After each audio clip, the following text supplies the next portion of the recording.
आइए एक बार फिर इसी channel easy to learn by BK Mishra के माध्यम से हम सब मुखातिब हो रहे हैं। अभी क्लास 10th के एनसीईआरटी बुक में एक्सरसाइज नंबर 1.2 या 1.3 जो भी है उसमें है कि सिद्ध कीजिए या दिखाइए, ये प्रश्न था, दिखाइए या सिद्ध कीजिए, कुछ भी लिख सकते हैं। √3 एक अपरिमेय संख्या है, अपरिमेय संख्या है।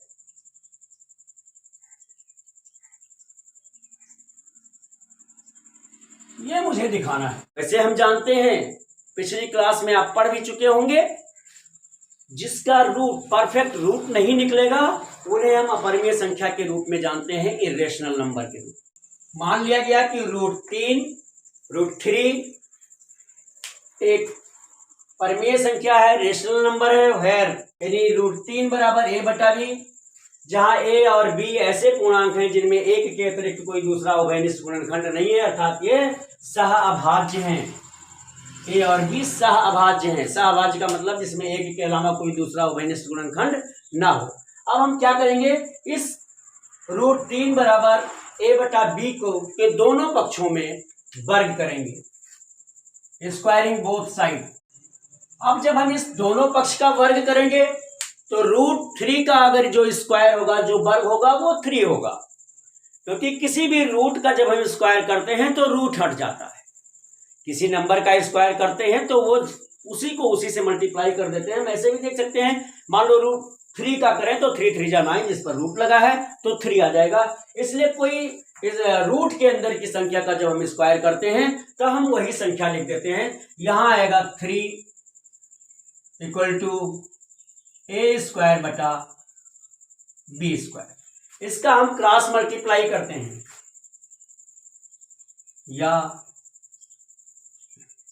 3b² = a²।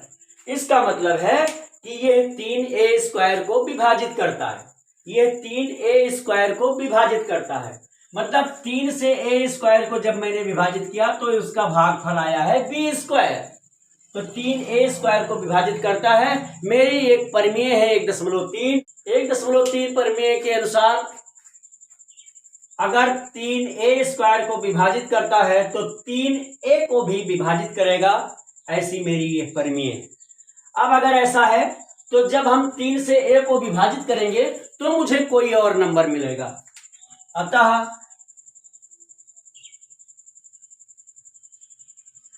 3 को जब मैंने a को 3 से विभाजित किया तब मुझे मिल जाएगा a = 3c, क्योंकि जब हम 3 से विभाजित करेंगे तो कोई ना कोई नंबर आएगा, उसको हमने c ले लिया, इसलिए a = 3c या 3c हो गया। अब हम फिर एक बार पुनः इस वैल्यू को हम इस इक्वेशन में रखेंगे। यहां चाहे तो इसको हम इक्वेशन फर्स्ट लिख भी सकते थे, या सीधे हम लिखें 3b² = a² में a = 3c प्रतिस्थापित करने पर। अतः ये हमें प्राप्त होगा, ये प्राप्त होगा।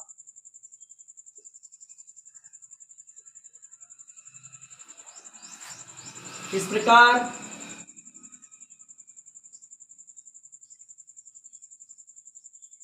a = 3c को 3b² = a² में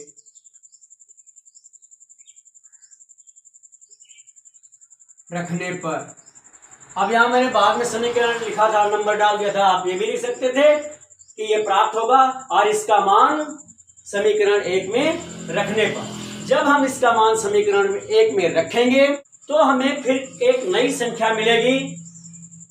ये हो जाएगा, a की जगह 3c रखेंगे, यानी हमें जो मिलेगा, इसको यहां किए दे रहा हूं बगल में, ये आ जाएगा 3b² बराबर a की जगह लिखेंगे 3c का स्क्वायर, इस प्रकार हमें मिलेगा 3b² और बराबर 9c², जहां ये 3 दोनों तरफ कट जाएंगे, या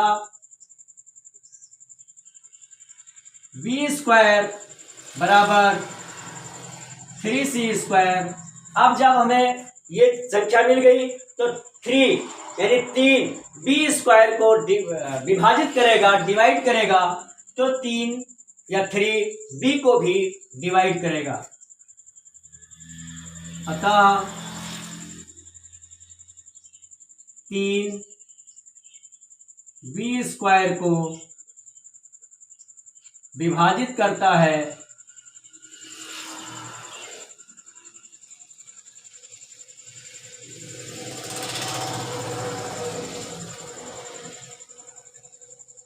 तो 3a को भी, b 3b को भी विभाजित करेगा,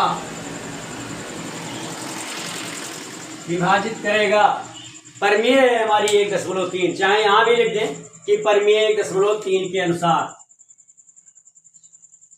परिमेय 1.3 के अनुसार, अकॉर्डिंग टू। इससे ये पता चलता है या सिद्ध होता है कि ए और बी में एक के अतिरिक्त एक और उभयनिष्ठ गुणनखंड है 3। इससे यह पता चलता है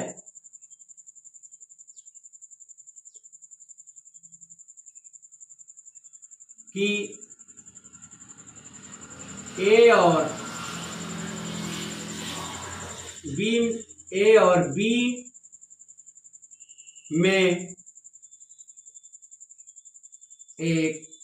अब जब हमने ये देखा कि 3 बी को भी विभाजित करता है और 3 ए को भी विभाजित करता था, तब क्या हो गया, ये लिखेंगे। अतः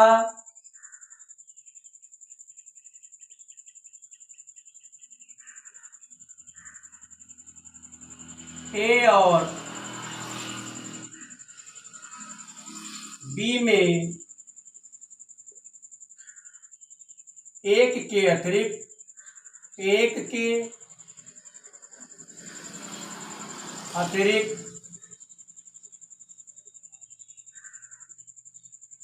एक और उभयनिष्ठ गुणनखंड है 3। एक और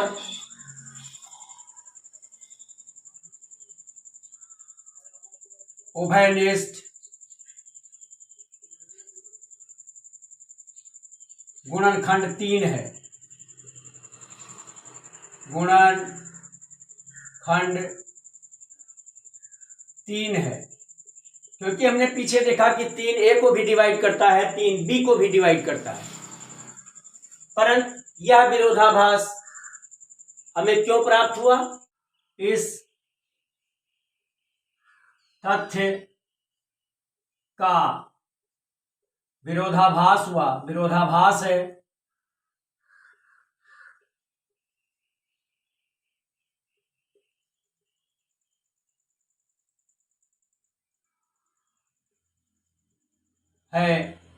कि ए और बी सहाभाज्य हैं।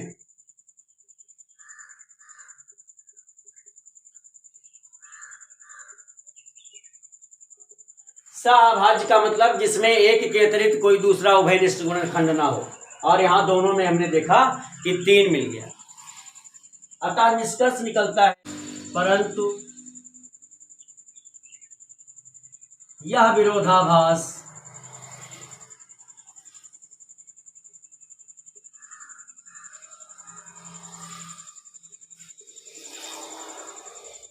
हमारी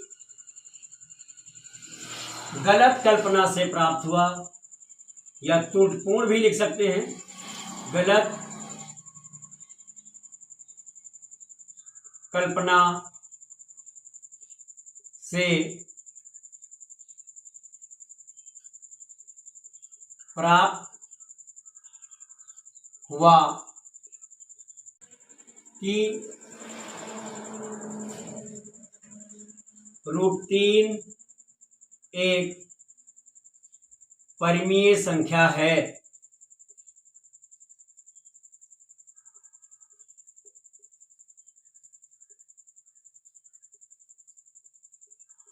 इतना हमको पूरा लिखना पड़ेगा। यह विरोधाभास हमें क्यों मिला? क्योंकि हमने एक गलत कल्पना की थी। क्या गलत कल्पना की थी? कि √3 एक परिमेय संख्या है। अतः इससे निष्कर्ष निकलता है कि √3 एक अपरिमेय संख्या है। अतः निष्कर्ष निकलता है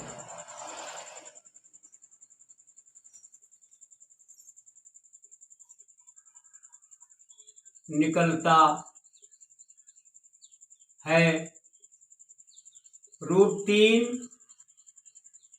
अपरिमेय है। अपरिमेय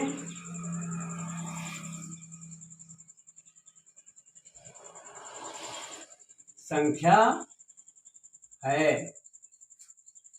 अब इसी तरह से √3 की जगह √2, √5, √7, √11, √13 कुछ भी हो, √5 होता, तब हम लिखते कि माना √5 एक अपरिमेय संख्या है। अतः √5 बराबर a/b, जहां a और b सहाभाज्य है, अर्थात उसमें एक के अतिरिक्त कोई दूसरा उभयनिष्ठ गुणनखंड नहीं है। फिर हम क्या करते? लिखते दोनों पक्षों का वर्ग कर √5 बराबर a²/b², फिर उसका क्रॉस मल्टीप्लाई करते तो √5 का रूट हट जाता, 5b² = a² आता। तब हम फिर वहां लिखते कि चूंकि 5 a² को विभाजित करता है, इसलिए 5 a को भी विभाजित करेगा परिमेय 1.3 के अनुसार। अब जब a को विभाजित कर 5 a को भी विभाजित कर रहा है, तो फिर मुझे एक नई संख्या प्राप्त होती है। जैसे इसमें आपने 3c लिखा था, a बराबर 3c, तो उसमें हम लिखते a बराबर 5c। फिर उस a बराबर 3c का मान आपने 3b² बराबर a² में रखा था। उसी तरह से 5b² बराबर a² में a की जगह 5c रखेंगे तो वो 25c² हो जाएगा। दोनों तरफ 5 कैंसिल हो जाएगा। तब फिर हम वही लिखेंगे कि जैसे यहां लिखा 3c², यहां हम लिखते 5c², यहां 25 हो जाता, 5 से ये 25 कटता तो आता b² बराबर 5c²। अतः 3b², यहां 3 लिखा है तो यहां हम 5 लिखते, 5c b² को विभाजित करता है तो 5b को भी विभाजित करेगा परिमेय 1.3 के अनुसार। अतः a और b में फिर हमें लिखना होता कि अतः a और b में एक के अतिरिक्त दूसरा उभयनिष्ठ गुणनखंड 5 है, और इस तथ्य का विरोधाभास है कि a और b एक सहाभाज्य हैं, या a और b में एक के अतिरिक्त कोई दूसरा उभयनिष्ठ गुणनखंड नहीं है।